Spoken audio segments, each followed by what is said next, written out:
గరుడ పురాణం episode number 11. అడవి అంటే పచ్చని చెట్లు, చల్లని గాలి అనుకుంటున్నారా? కాని యమలోకంలో ఒక అడవి ఉంది.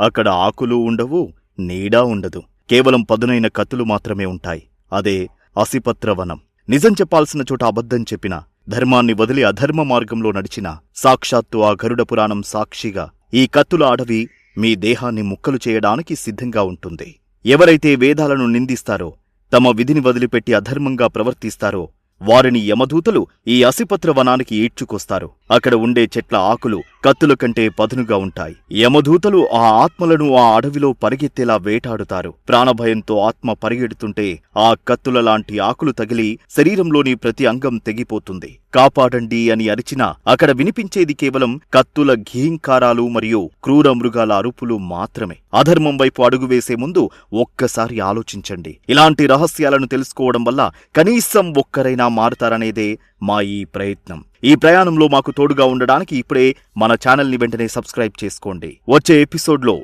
శూకర ముఖం. అక్కడి శిక్ష ఎలా ఉంటుందో తెలుసా? ఒక యంత్రం లోపల పెట్టి మిమ్మల్ని చెరుకు గడ్డల్లా నలిపేస్తారు. ఎవరికి ఆ శిక్ష పడుతుందో తెలిస్తే వణికిపోతారు. ఎపిసోడ్ 12 మిస్ అవ్వకండి.